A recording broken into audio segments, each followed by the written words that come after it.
नमो वरहंतारं नमो सिद्धारं नमो हरियाणं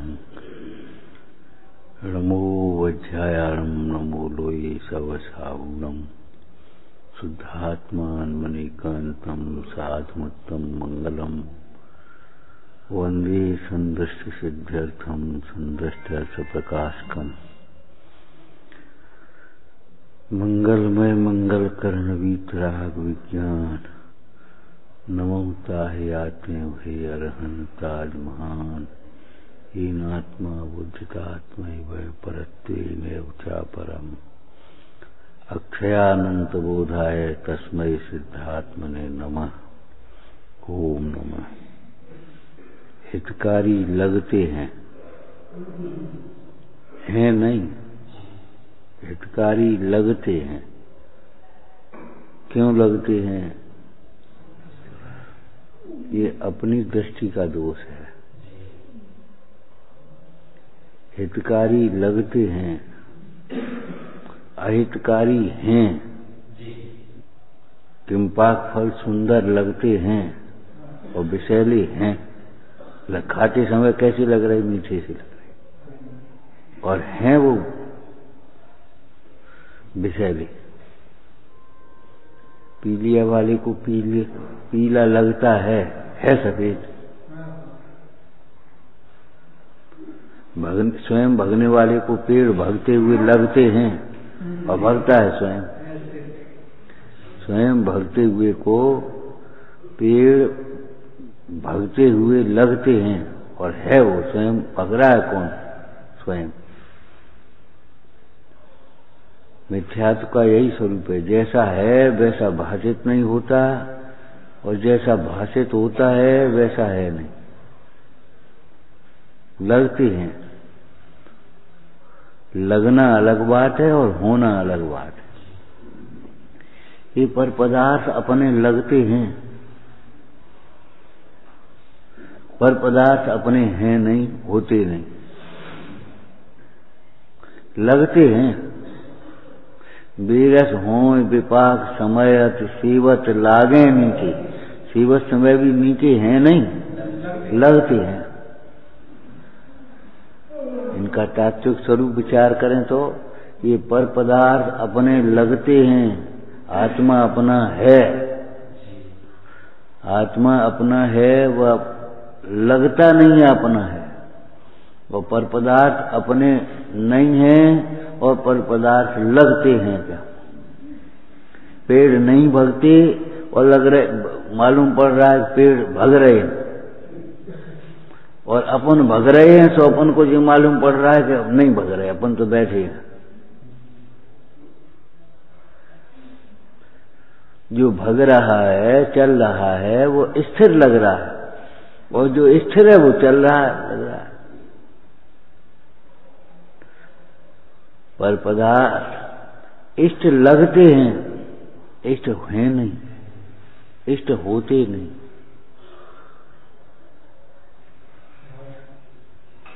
जो इष्ट हैं वे इष्ट लगते नहीं।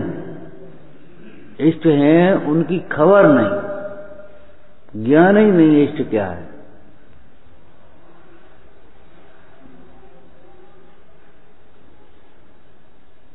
आत्मा इष्ट है, ये शुद्धनय का कथन है। रत्नत्रय इष्ट है,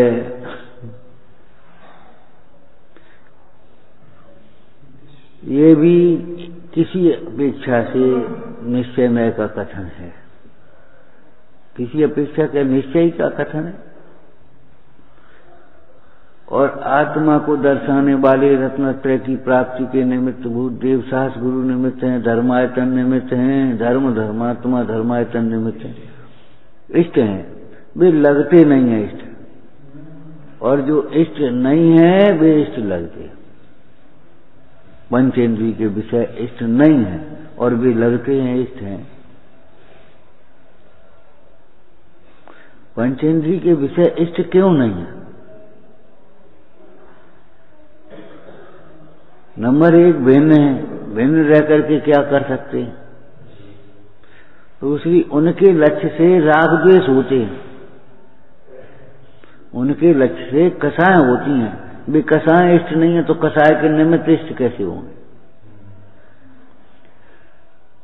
उनके लक्ष्य से इस जीव को राग होता है, राग अनिष्ट है तो राग का विषय इष्ट कैसे होगा बताओ? वीतरागता इष्ट है तो वीतरागता का विषय भी इष्ट है। वीतरागता का विषय क्या है? देश शुद्ध आत्मा। और राग इष्ट नहीं है तो राग का विषय भी अनिष्ट नहीं, इष्ट नहीं है। राग अनिष्ट है और राग का विषय इष्ट है, ये कैसे हो सकता है? जब राग अनिष्ट है तो राग का विषय भी अनिष्ट ही होंगे। राग को का पोषण करने वाला भी अनिष्ट ही होगा, राग की प्रेरणा करने वाले भी अनिष्ट ही होंगे, राग को में उलझाने वाले भी अनिष्ट ही होंगे।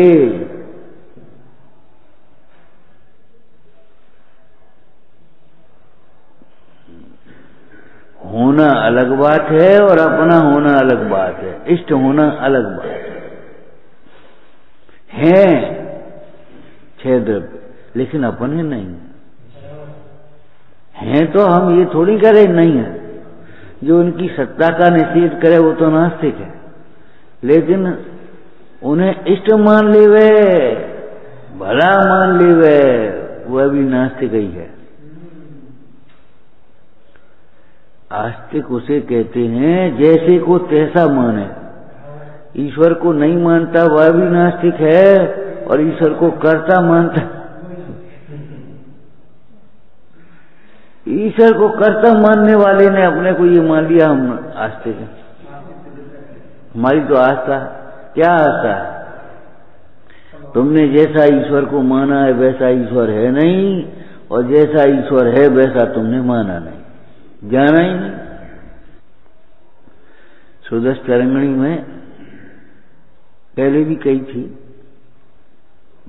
पंडितों की चर्चा आई। दो प्रकार के पंडित हैं, एक मानार्थी और एक धर्मार्थी। मानार्थी पंडित कैसे हैं? बड़ा अच्छा शब्द है, तन के समान। तन के समान, तन माने शरीर। ऊपर से सुंदर सा दिखता है, भीतर देखो तो न उमर द्वार, भीतर देखो तो है क्या इसमें सुंदरता। मानार्थी पंडित कैसे हैं? तन के समान है, शरीर के समान। शरीर को ही अपना मानते जिस प्रकार शरीर को, शरीर में ही विमोहित हैं, उलझे हुए हैं। तो वास्तव में भी शरीर के समान ही कहे गए। कैसे कि शरीर जैसे ऊपर से सुंदर लगता है और भीतर से घिनौना है, ऐसे इनकी ऊपर की क्रियाएं तो बड़ी अच्छी लगती हैं, धर्मात्मा जैसी लगती हैं। इनके वचन तो बड़े मधुर से लगते हैं और इनके अभिप्राय में मोह मिथ्यात और कसाएं बैठी। ऊपर से शांत दिखाई दे रहा है बगुला, और भीतर में क्या अभिप्राय है जो मछली के अभी निकल जाऊं। बगुले जैसा ध्यान कह दिया ना, कितना शांत दिखाई दे रहा है। ऐसे ये बिल्कुल कैसा दिखाई दे रहा है? बिल्कुल न किसी से क्रोध कर रहे हैं, न किसी का मान कर रहे, भैया सबके हाथ जोड़े विनय करें, नहीं। अंतर के अभिप्राय कलुषित हैं। आत्मा और शरीर का अंतर बताया था पहले। शरीर ऊपर से सुंदर है, भीतर से मलिन है, और आत्मा ऊपर मलिन है संसारी जीव का और भीतर सुंदर है। इसलिए अंतर्दृष्टि सर्वत्र उपादेय। अंतर्दृष्टि से अगर आत्मा देखेंगे तो आत्मा का श्रद्धान उदित होगा सम्यक दर्शन में, और अंतर्दृष्टि से अगर शरीर को देख लेंगे तो वैराग्य उत्पन्न। और बाहर दृष्टि से अगर हम शरीर को देखेंगे तो राग उत्पन्न होगा, और बाहर दृष्टि से बहिर्दृष्टि से आत्मा को देखेंगे तो अरे ये तो अज्ञानी मूढ़ पापी,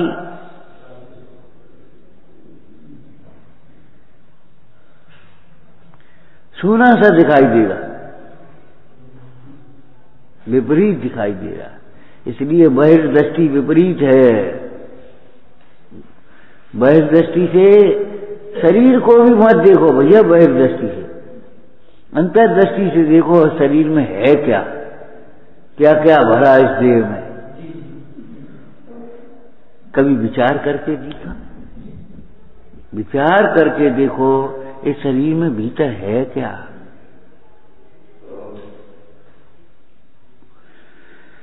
तो मानार्थी पंडित शरीर के समान हैं, ऊपर से धर्मात्मा से दिखते हैं और भीतर अभिप्राय में मोह राग द्वेष भरे हैं। ऊपर से बड़े सरल दिखाई दे रहे हैं, जाने जैसे कही तैसे ही सुन लई, मान लई, करने लगे वैसे ही नहीं। और भीतर में देखो तो पता ही नहीं है सरलता किसका नाम है, कुटिलता।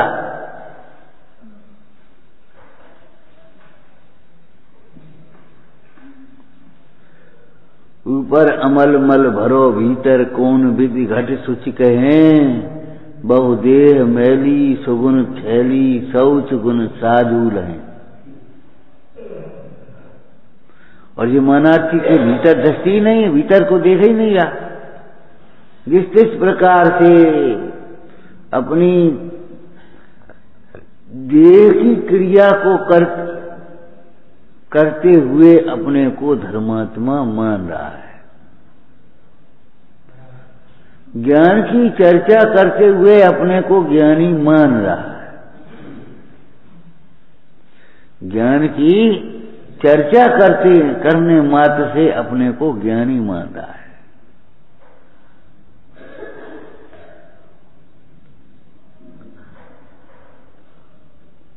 और धर्मार्थी पंडित कैसे हैं? घन के समान। घन माने बादल, हाँ, घन माने बादल। ये तन के समान है, वे घन के समान है। ऊपर से एकदम श्याम वर्ण वैसे दिखाई दे रहे हैं और भीतर निर्मल जल भरा है।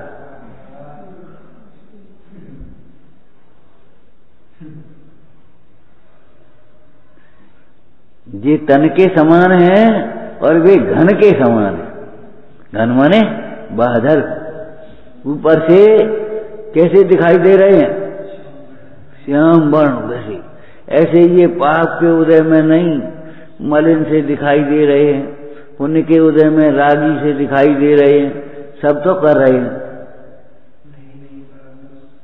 और भीतर में वेद ज्ञान की धारा चल रही है अंतर में। सदन निवासी तदप उदासी, सदन निवासी तदप उदासी। दास भगवंत के उदास रहें जगत सो, सुखिया सजीव ऐसे जीव समकिति है। ऊपर से वे क्रोध से करते हुए दिखाई दे रहे हैं और भीतर उस समय भी अनंतानुबंधी क्रोध का अभाव होने से उतने अंशों में क्षमा भाव बढ़ता है। इसलिए उनका क्रोध विषयों के लिए नहीं होता, अन्याय करने के लिए नहीं होता, अन्याय का पोषण करने के लिए नहीं होता। उनका क्रोध भी हिंसा से छुड़ाने के लिए है, मिथ्यात्वादिक के लिए छुड़ाने के लिए है। इसलिए वह क्रोध नहीं है। लगता है क्रोध जैसा, लेकिन क्रोध नहीं है, ये उनका वात्सल्य है। माता शिक्षा देने के लिए ताड़ना कर रही है, गुरु शिक्षा देने के लिए ताड़ना कर रहे हैं, ये उनका वात्सल्य है, क्रोध नहीं। और ऊपर क्या लग रहा है? क्रोध।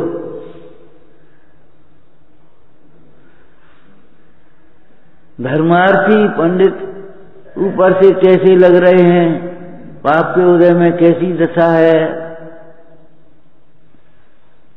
कोई पूछ नहीं रहा। अकेले बैठे हैं, शरीर में रोग हैं, दरिद्रता है, उपसर्ग हो रहे। पुण्य के उदय में नाना प्रकार की अनुकूलताएं हैं, वैभव का ढेर है। ये कैसी सम्यक दृष्टि है?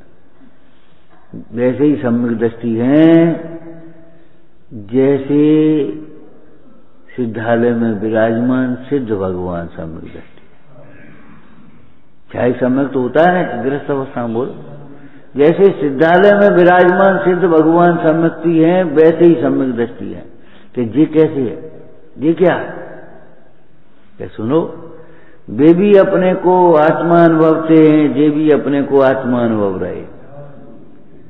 ये भी अपने को अनादि अनंत अनुभवते हैं, वे भी अपने को अनादि अनंत ही देख रहे हैं। वे भी पर द्रव्य को भिन्न देख रहे हैं, परमाणु मात्र अपना नहीं ऐसा देख रहे हैं। और ये भी अपने को परमाणु मात्र मेरा नहीं है ऐसा देख रहे हैं।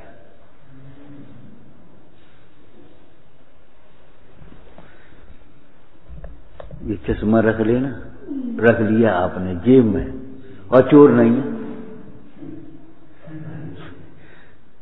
कहा चश्मा रख लिया जेब में और चोर नहीं है।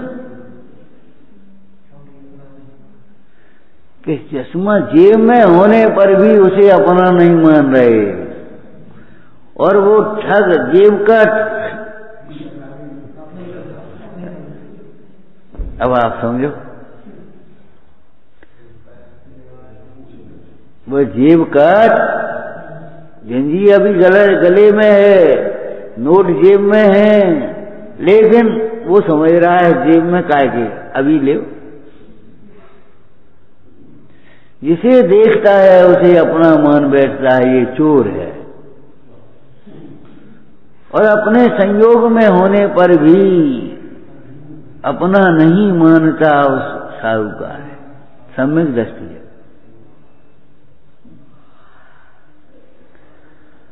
कर्ता सा दिखाई दे रहा है, विकल्प इधर होते इधर कार्य होता है, ऐसा निमित्त नैमित्तिक संबंध है, पुण्य का उदय है। अंदर में विकल्प आया फिर कार्य हुआ। हमने सोचा ये काम हो ऐसे करना, और उसने वही तुमने सोच लिया, वही काम करके लिया। पुण्य के उदय में विकल्प के अनुसार कार्य बन जाते हैं, लेकिन तो भी अपने को कर्ता नहीं मानता। और ये मोही जीव पाप के उदय में अपने विकल्प के अनुसार कार्य नहीं बनते, तो भी कर्ता मानना नहीं छोड़ता। दूसरे को दोष देख लेगा, लेकिन अपना कर्तव्य तो नहीं छोड़ेगा। तो अभी ये स्वीकार नहीं करेगा कि हम कर्ता नहीं है।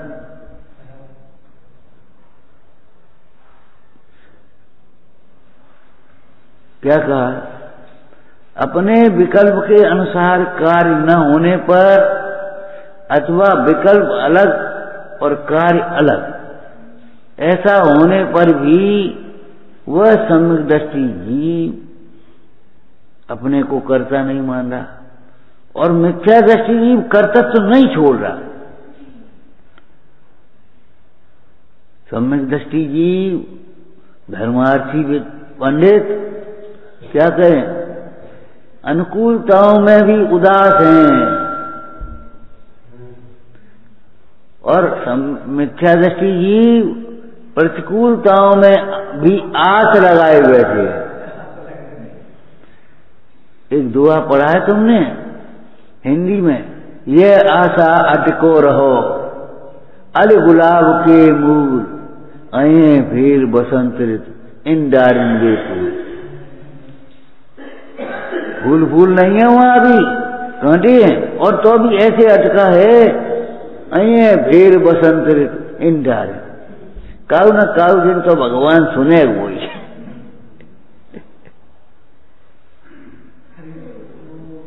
किसी न किसी दिन तो दिन बदलेंगे। अरे दृष्टि बदल ही नहीं, परिणाम बदल नहीं रहे, दिन कैसे बदलेंगे और खराब आते जाएंगे। जिस कर्म का उदय आता है अपना फल दे करके वह कर्म निर्जरित हो जाता है। हो जाता कि नहीं?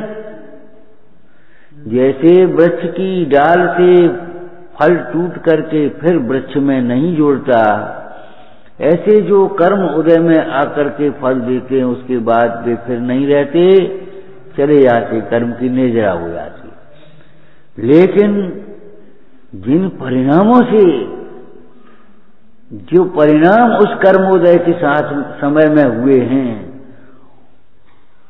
उन परिणामों से तो इस जीव को नया कितना बंध हो रहा है, कैसा बंध हो रहा है, ये सोचो। आप एक भजन पढ़ दो, दुख आया है तो जाएगा। कैसे जाएगा? दुख आया है तो जाएगा, कैसे जाएगा? सुख देकर।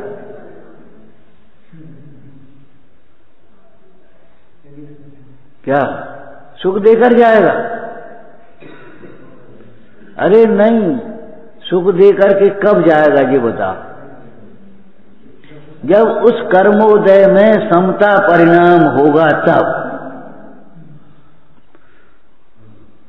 पाप के उदय में भी संक्लेशता नहीं होगी अगर तुम्हारे हृदय में भगवंतों की भक्ति है, तत्व का विचार है, अच्छा भाव है, तो वो दुख चला जाएगा, लेकिन सुख देकर। ये मेढक का शरीर छूटेगा, लेकिन देव का शरीर मिलकर के। और अगर उस पाप के उदय में संक्लेश परिणाम है तो भैया देव शेष का शरीर छूटेगा, लेकिन मेढक का शरीर देकर के।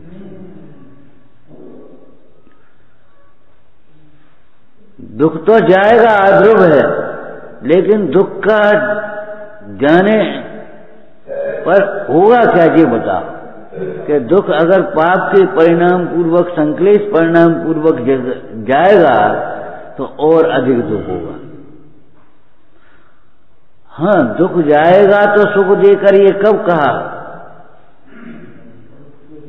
उसी भजन में से बोलो। दुख से घबराओ, दुख भी मानव की संपत्ति है। उसमें दुख जाएगा तो सुख देकर, लेकिन कब? जब दुख में घबराएगा नहीं तब। और अगर दुखों से घबराएगा, दुख में आकुल व्याकुल होगा, हे भगवान अब का हुए, अब का हुए, मर गए मर गए मर गए, ये संक्लेश परिणाम करेगा तो भैया दुख जाएगा और महादुख देगा।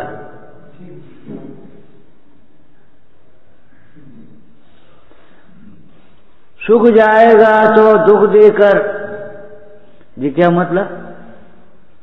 सुख जाएगा तो दुख देकर कि उस इंद्रिय सुख में अगर मग्न रहेगा, रौद्र ध्यान पूर्वक अपने आगे कुछ नहीं समझेगा, किसी को निशंक होकर के पापों में प्रवर्तेगा, व्यसनों में अपना संपत्ति, अपना स्वास्थ्य, अपना शरीर, ये सब पुण्य के उदय की सामग्री है। स्वास्थ्य, शरीर, धन, पद, प्रतिष्ठा, अगर व्यसनों में बर्बाद करेगा तो सुख जाएगा तो सुख, दुख जाएगा तो सुख देकर नहीं, दुख जाएगा दुख देकर। सुख जाएगा तो दुख देकर नहीं, अगर सुख में मगन नहीं होगा तो सुख जाएगा। चक्रवर्ती कहाँ गए बोलो? जो धर्मलीन तन त्यागे तो कहाँ गए? मोक्ष में गए, स्वर्ग में गए। सुख गया दुख देकर के कहाँ गया? ज्ञानी सुख में मग्न नहीं होते। ज्ञानी सुख में भी, सुख माने इंद्रिय सुख, इंद्रिय सुख में भी सावधान रहते हैं।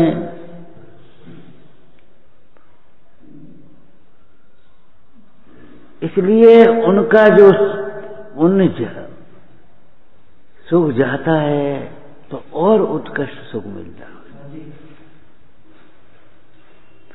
हाँ, जो उस इंद्रिय सुख में पाकर के कुछ बाह्य वस्तुएं पास नहीं तेरे आया, कहाँ के भगवान, कहाँ का मंदिर, कहाँ की दया, कहाँ की हिंसा, ऐसा अपने अपने कुछ नहीं होता। ये धर्म कर्म कहाँ का धर्म। जो इंद्रिय सुख में मगन होकर के धर्म की, धर्मात्माओं की विराधना करते हैं, अपने को जाने कुछ अलग से समझने लगते हैं, हम कुछ हैं, हम बहुत बड़े हैं, ये सारे कार्य मेरे द्वारा ही हो रहे हैं, इस कुटुंबादिक का पालन मैं ही कर रहा हूं।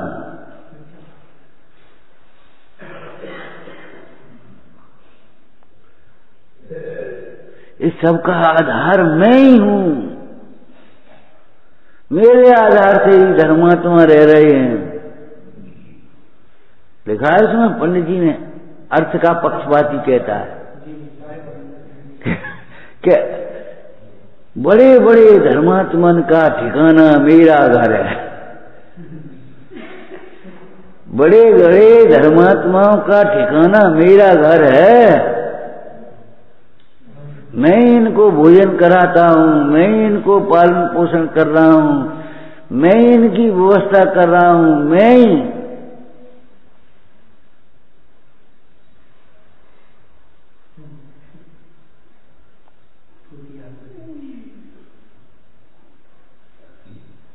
पंडित टोटरमल जी कहते, रे पापी,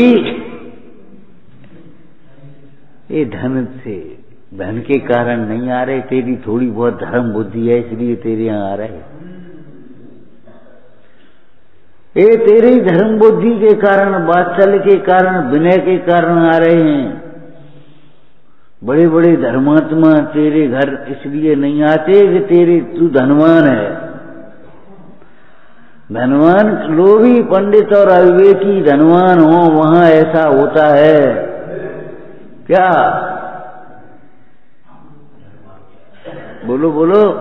लोभी पंडित अविवेकी धनवानों के समीप जाते हैं, उनकी प्रशंसा करते हैं, उन्हें सम्मान देते हैं, उनके आश्रित मानते हैं अपने को, उन्हें बड़ा मानते हैं। लेकिन जहां निर्लोभी विद्वान हो और धर्मात्मा धनवान हो, वहां ऐसा नहीं होता। धन को पाकर के भी धर्मात्मा विनय नहीं छोड़ते, योग्य व्यवहार नहीं छोड़ते,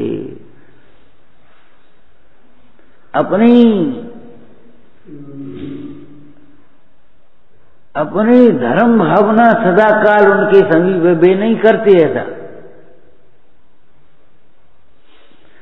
और यह स्वाभिमानी धर्मात्मा भी धनवानों के निकट नहीं जाता। पंडित जी ने कैसे लिखा है जयंतराय जी ने, लोगन सो मिलवो हमको दुख, साहन सो मिलवो दुख भारी, भूपति सो मिलवो मरनो सम, एक दशा मोह लागत प्यारी, क्या की दाह जले जिय मूरत,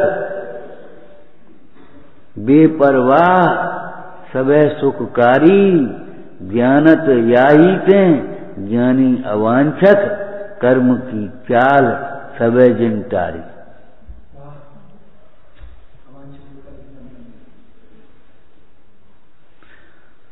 धनिकों के संगम को लिखा है, तुम्हारी परमार्थ नहीं सकता।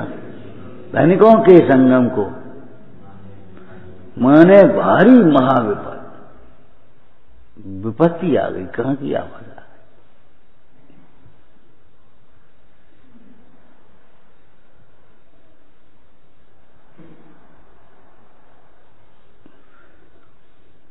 धर्मात्माओं के संग में तो प्रसन्न होते हैं, लेकिन धनिकों के संग में प्रसन्न नहीं होते, गौरव का अनुभव नहीं करते।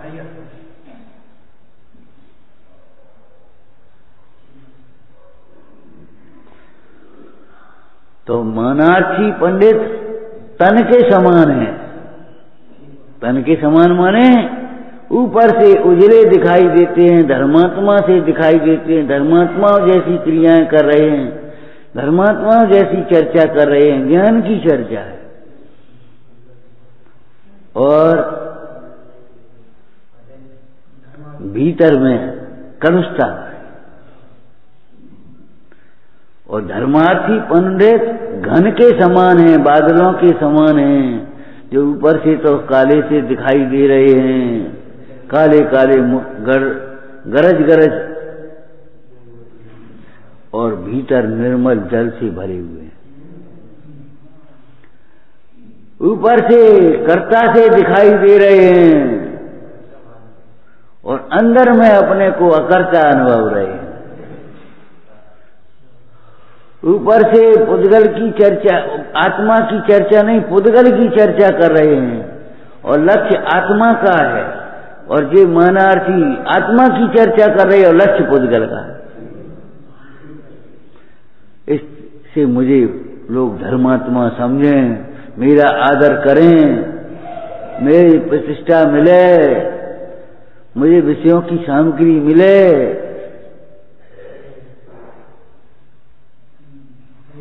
अभी बताए दो तीन चीज कि वे अनुकूलताओं में भी उदास हैं और ये प्रतिकूलताओं में भी आस लगाए बैठे, वो भयभीत तो हैं, उदास नहीं है,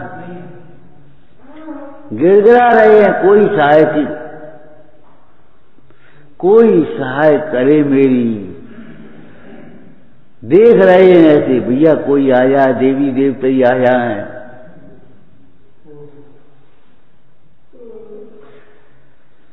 वे निर्वांछक भाव से धर्म कर रहे हैं, और ये धर्म नहीं कर रहे तो भी वांछा कर रहे। धर्म नहीं कर रहे, वांछा कर रहे, और धर्म करें तो वांछा होगी नहीं। क्यों? धर्म अतीन्द्रिय आनंद के वेदन पूर्वक होता है, और जहां अतीन्द्रिय आनंद का वेदन है तब वो वांछा काय की करें अब। और ये धर्म को नहीं जान रहे, केवल पुण्य के उदय की कुछ क्रियाएं कर रहे और उनकी वांछा कर रहे।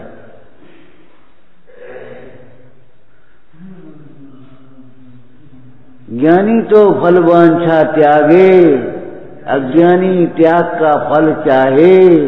फल चढ़ा रहा हूं हे जिनवर, अब ये विकल्प भी नहीं है। तो मिले का हम कभी कभी कह देते, भैया एक रिक्शे वाला भी हो, बस स्टैंड पर खड़ा, सेठ जी बस से उतरे, आओ सेठ जी बैठो, क्या पैसा? अरे पैसा वैसा मत पूछो, आप जो दे दे सो। क्यों? जानते हैं ये हमारी मेहनत नहीं काटेंगे, ज्यादा ही देंगे हमको, कम नहीं देंगे। और अगर वहां कोई कंजूस उतरे और खड़ा हो जाए और बैठने लगे, भैया वहां चलोगे? चलेंगे। पैसा 5 रुपया लगेंगे, 10 रुपया लगेंगे। अरे हाँ ले ली 8 ले ली 8। अरे नहीं, हम कह रहे 10 लगेंगे, पहले कह रहे हम। बोलो होता है ऐसा व्यवहार के नहीं है? उसने कहा 2 किलो फल देना, उसने फल दे दिए। पैसा मांगने की और भाव करने की कोई जरूरत नहीं। और वे आ गया, भैया फल 20 रुपया किलो है, 50 रुपया किलो है। अरे ले ली 40। अरे हम पहले कह रहे। अरे प्रभु,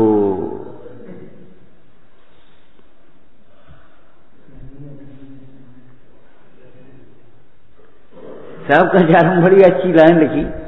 धनवान पंचम काल के धनाढ़ियों का एक स्वभाव सा बन जाता है, आदत बन जाती है। मुंह को बड़ा आदमी जान करके कोई दूसरे की चीज मुफ्त में मिल जाए, कम में मिल जाए, और मेरी चीज कोई ज्यादा में ले जाए। ये चादर में मैल हो, वो धोली इतने ही को है, ले ले बाप पूरे।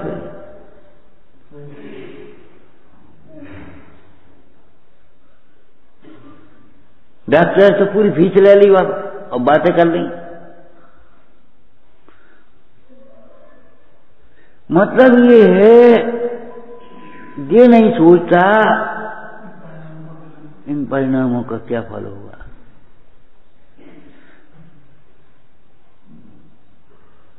प्राप्त पर्याय में तन्मय है, बस उतना ही अपने को देख रहा है, अपना मान रहा है, मजा है।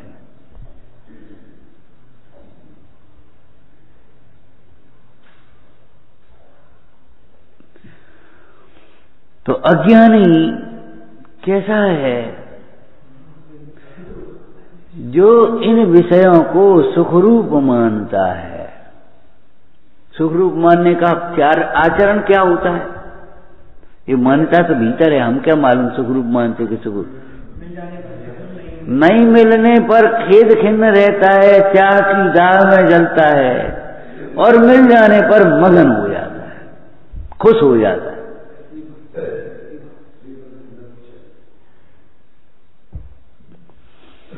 जरा नींबू लाना, नींबू। अगर नहीं मिला तो खेद खिन्न होता है, और मिल जाए तो मगन हो जाता है। वाह बहुत बढ़िया, बहुत बात है। बस नींबू जी तो बात चल है, बस जो ही बात चल नींबू मिलेगा उसको। और तबीयत खराब की, उसने कह दिया नहीं नींबू नहीं है, नींबू नहीं देंगे जी। कैसे आदमी जी, तो बहुत बेकार आदमी।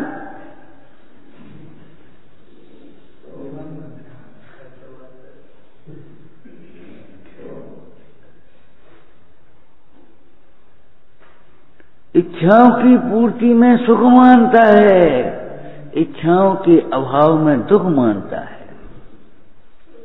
जबकि इच्छाओं के अभाव में दुख नहीं है, सुख है, और इच्छाओं की पूर्ति में दुख है। इच्छाओं की पूर्ति में दुख क्यों? क्यों भाई बोलो? कि इच्छाओं की पूर्ति में तृष्णा बढ़ती चली जाती है, और इच्छाओं की पूर्ति में वहां से वैराग का विचार भी नहीं आता, हटने का विचार भी नहीं आता।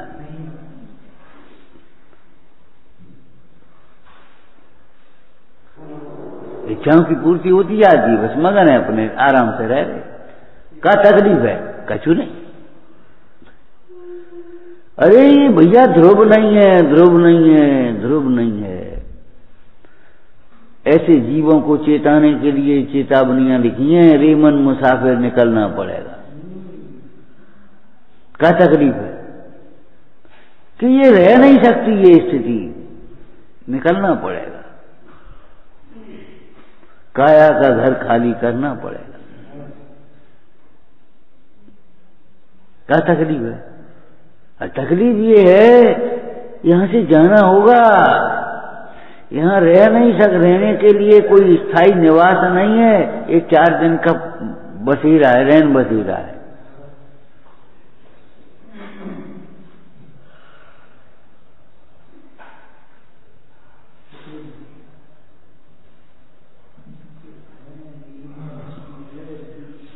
इंद्रिय विषयों को इष्ट मान करके चाहना ये दुख का लक्षण है, दुखी है। इसलिए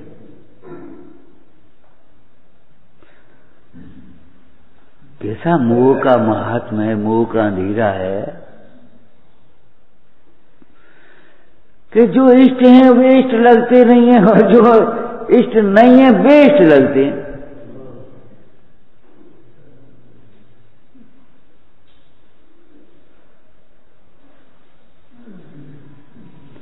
हे भाई, तत्व का अभ्यास करे। मोह की मंदता है इस समय, देशना जिन भगवान की मिली है। अगर तत्व का विचार करे, क्या क्या विचार करे?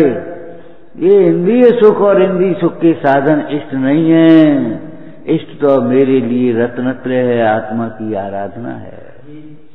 इष्ट तो मेरा शुद्धात्मा है, इष्ट तो पंच परमेष्टि भगवान है। अगर ये विचार करे बारंबार बारंबार तो मोह टूटे, और नहीं तो मोह पुष्ट होता चला जाता है।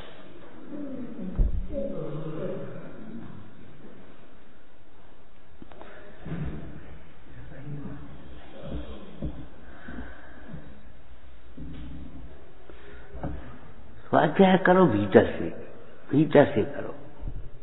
ऊपर ऊपर के वाचन श्रवण से कुछ कार्य सिद्धि नहीं है। तत्व अंतर में है, तत्व की प्राप्ति का मार्ग भी अंतर में है। अंतर शोधन करो, अंतर्मुखी पुरुषार्थ हो। पुरुषार्थ नहीं केवल अंतर्मुखी पुरुषार्थ, चिंतन नहीं अंतर्मुखी चिंतन, उपयोग मात्र नहीं अंतर्मुखी उपयोग।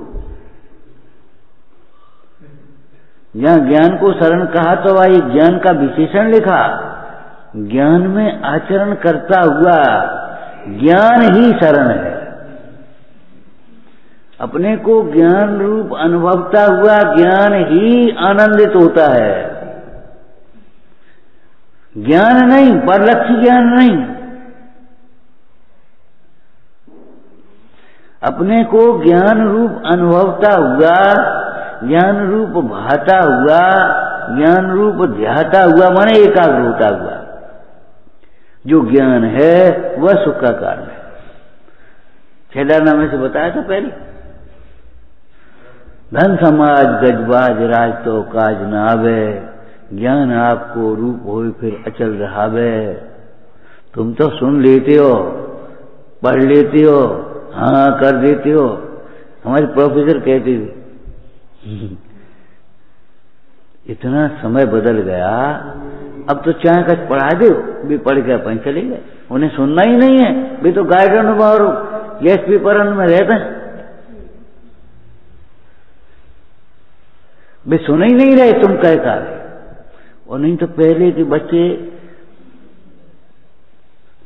तैयार, छात्र पढ़ करके आते थे, तैयार होकर के आते, तो अध्यापक को भी तैयार होकर के आना पड़ता, जाने का पूछ बैठे। तो एक बच्चे ने पूछ लिया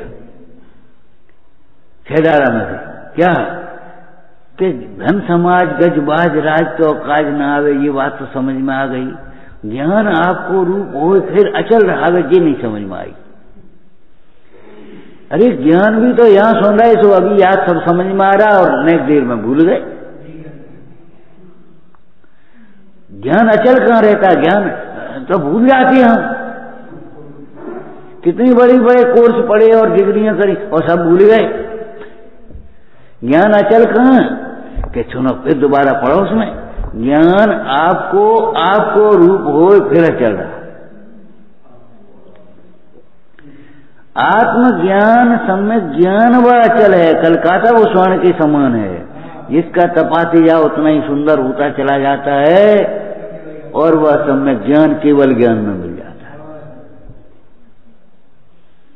वेद ज्ञान केवल ज्ञान को बुलाता है, आया आया केवल ज्ञान, आया भाई आया। ये जीव अपने में संतुष्ट है, अपने में मगन है, यहां तुझे प्रतिष्ठा मिलेगी। ये तू यहां आकर के क्या करेगा, ये तो तेरी ओर देखा ही नहीं रहा, ये तो पर की ओर देखते हैं। पर की ओर देखने वालों को केवल ज्ञान कैसे आएगा, अपनी ओर देखने वालों को केवल ज्ञान। आओ आओ, इसने अपना सर्वस्व आत्मा को समर्पित कर दिया है, तो केवल ज्ञान भी आकर के खड़ा हो गया। बाल ब्रह्मचारी तुमको लख शिवतीय सन्मुख आई, वे मोक्ष के सन्मुख नहीं, वे मोक्ष उनके सन्मुख हो गए। वे मोक्ष बाद में गए, मोक्ष दशा उनको भाव मोक्ष पहले ही हो गया। मुक्त होकर के मुक्त दशा सिद्धालय में जाएंगे तो कुछ सुख मिलेगा, निगोदिया होकर गए तो क्या मिले वो।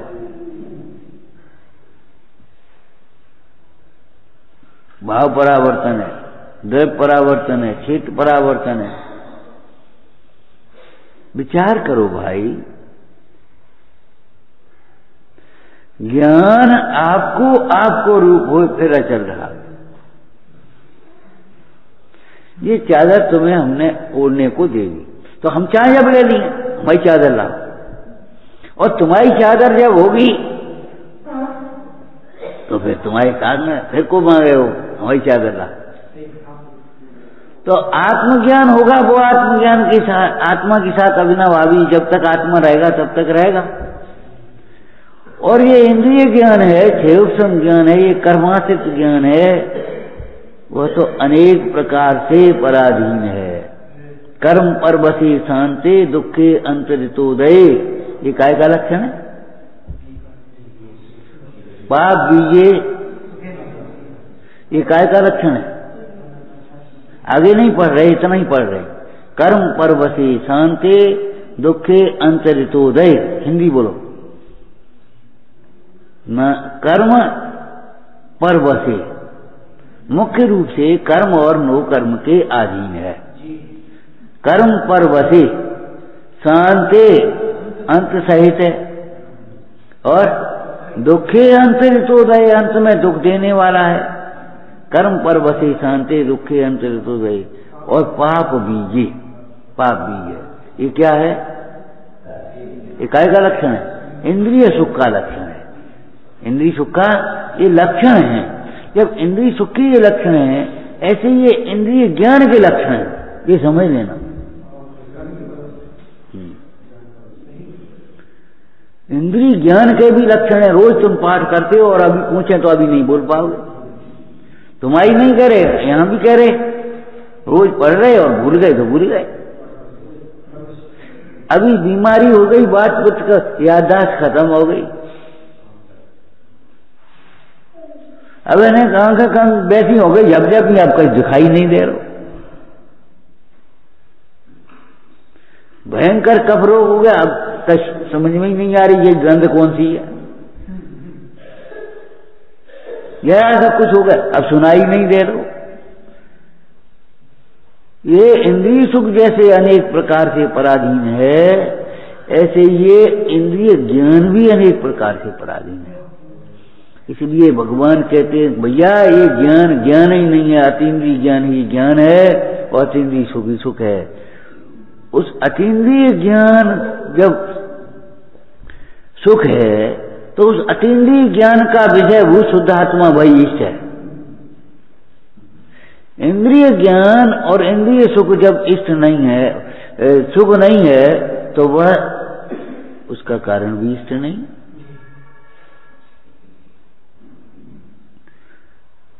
विचारो गुरुओं के कहे हुए अर्थ को अंतरंग में बारंबार विचारता है। विचारो कब तक? पूरा पो करो। कब तक? जब तक हमें भाषित न हो जाए कि इंद्रिय सुख दुख है, ये विषय दुख के कारण है, हमारा विषय तो अलग है, ये हमारा विषय ही नहीं। सही ये हमारा विषय नहीं। एक संस्कृत के अध्यापक से पूछा, काय का अंग्रेजी का क्वेश्चन, ये हमारा विषय नहीं। उनको जा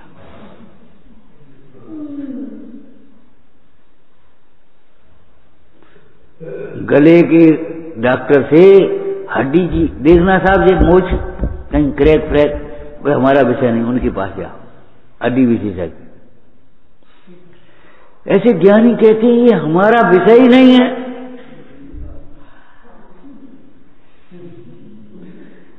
इस अखिल विश्व में हमारा विषय नहीं है, हमारा शुद्धात्मा ही हमारा विषय है। ज्ञान स्वयं ज्ञान है, और ज्ञान स्वयं ही ज्ञेय है। ज्ञान का जो स्वज्ञेय है वह ज्ञान ही है और कोई नहीं। और क्यों ज्ञान आत्मा के साथ अभिन्न है, इसलिए अपना आत्मा ही स्वज्ञेय कहा गया। स्वज्ञेय है, सहज ज्ञेय है, परम ज्ञेय है। परम ज्ञेय क्यों? अरे इस आत्मा को जानते ही उसी समय अतीन्द्रिय आनंद प्रकट होता है, उत्कृष्ट सुख को देने वाला है। और इस ज्ञान को परम ज्ञेय इसलिए कहा, इस आत्मा को जानने पर सारा लोकालोक जानने की अभिलाषा मिट गई, लेकिन फिर भी मिट गई अभिलाषा तो मिट जाए, सारा लोकालोक जानने में आ गया। इसलिए इसको परम ज्ञेय कहा। स्वगेय अपना गेय। सहज गेय माने बिना विकल्प के, बिना विकल्प के, बिना किसी के अवलंबन के ये जानने में आता है, इसलिए स्वगेय। सहज गेय, सहज गेय कहो, परम गेय कहो, स्वगेय कहो, एक ही बात है। बाहर में गेय तो हैं लेकिन हमारे गेय नहीं। ये महिलाएं तो बैठी हैं, स्त्रियां तो हैं दुनिया में, लेकिन हमारी स्त्री अलग बात है। घर तो हैं, हमारा घर अलग बात है। ये घर नहीं है तो क्या स्मशान है? कि भैया घर स्मशान नहीं है तो घर, लेकिन हमारा घर नहीं।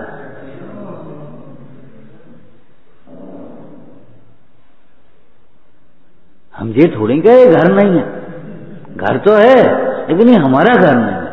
ये मंदिर तो है, हमारा मंदिर नहीं है। घुस जा चाहे कहीं दर्शन तो करना अपने को, कि नहीं भैया ये मंदिर तो है, हमारा मंदिर नहीं है। ये घर तो है, हमारा घर नहीं है। ऐसे ही ये समझ लो, ये विषय तो हैं, ये हमारे विषय ही हैं। ये गेय तो हैं, सकल गेय, लेकिन हमारा गेय नहीं है। हम अपना गेय पर ढूंढे, अपने गेय को उठाएंगे कि दूसरे के गेय को उठा लेंगे, ये कोई बात नहीं। पर गेय जानने में आता, इसलिए गेय कहने में आया है। जानने में आ जाता है, किसके में? अपने को जानने वाले ज्ञानी के ज्ञान में आ जाता है। अपने को जानते हुए ज्ञानी के ज्ञान में ये सारा विश्व आ जाता है, इसलिए ये गेय है। कहा जाता है, व्यवहार न्याय का कथन है, लेकिन उस समय भी गेय गेय में रहता है, गेय न्यारा रहता है, ज्ञायक में प्रविष्ट होता नहीं है।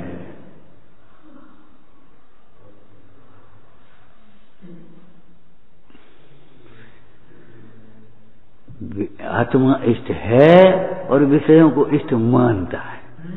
कौन? कोई मूढ़ ही मानता है। कैसी सुंदर लाइनें बुद्धजन जी ने लिखी है छेडाला में। बुद्धजन जी ने छेडाला, जिनके उर विश्वास वचन जिन शासन नाही, पे भोगातुर होय सहे दुख नरकन माही। सुख दुख पूर्व विपाक अरे मत कल्पे जिया, कठिन कठिन ते मीत जन्म मानुष ते दिया। जिन्हें जिन वचनों में विश्वास नहीं है, वे इन विषयों को चाहते हैं, विषयों में मग्न होते हैं और नरकों में दुख सहते हैं। जिन्हें जिन वचनों में विश्वास है, उन्हें विषयों की कभी आस नहीं रहती। दास भगवंत के उदास रहे जगत सो। दास भगवंत के उदास रहे जगत सो, वे उदास ही रहती है। विचारना, हे जनवाणी भारती तो जपू दिन रे, जो तेरी शरणा गए सो पावे सुख चैन। या वाणी के ज्ञान से सूझे लो कालो, सो वाणी मस्तक सदा प्रीतम।